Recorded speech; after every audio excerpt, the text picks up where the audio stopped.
2021 was a record year for heat in Canada. The highest temperatures were produced as a heat dome sat over BC through the end of June and beginning of July. And as a result, fires raged. We are now under an evacuation order. We're not waiting. We're not waiting. We just hope that there's something to come back to when this settles. One has to look at these extreme weather events and question, what will these look like in the future? And how might my health be affected? This is Health and Weather Extended. I'm Rachel Schoutsen, and we're going to dive into what wildfire smoke has been doing to the health of Canadians. As a fire rages, carbon dioxide, nitrogen oxide, and fine particulate matter enter the air. These extremely tiny particles are referred to as PM 2.5. Essentially, they measure 2.5 microns or less in diameter. These particles are problematic because they're small enough to enter our lungs and affect the way we breathe. They can even be small enough to enter into our bloodstream and lead to inflammation. I want to take a look back at a few Canadian wildfires and reveal some conclusions once researchers analyze the event. We're going to start first in 2014 in Yellowknife, where these people spent almost the entire season shrouded in wildfire smoke.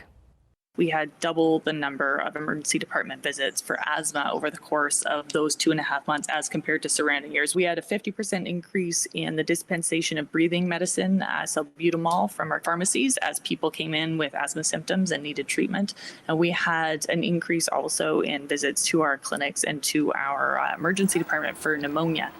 Next, we take a look at a study done in BC, and researchers monitored how long it would take for one's health to be affected by PM 2.5. The results came in just 1 hour.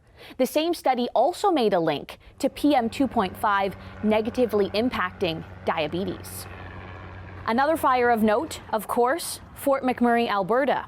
This event will certainly confirm respiratory and cardiovascular issues, but also the immense toll an evacuation plays on mental health. We also, those images, it was terrifying. And when you examined and surveyed the school children later, they had really high rates of anxiety and PTSD and depression, as did some of the adults. So we know that those experiences can be really traumatic and scary. Now, my next question when it comes to wildfire smoke is, what are the long-term effects? Could breathing in smoke from one wildfire event mean lung damage for life? Unfortunately, that study is yet to be done in humans. And so the best that's available in the current literature base is a study of, I think it's rhesus monkeys from a wildfire episode in California. So they found that those primates had residual lung function problems for their entire lives after this acute episode. So I know that researchers in Australia and in BC are going to be doing follow-up studies, but for now, we really don't know what the long-term impacts are of acute exposures to wildfire smoke, particularly if they start to happen more often. And that's a frightening thought. Are wildfires continuing to worsen? Is the impact on society and our health growing larger? I think this stat helps to put things into perspective.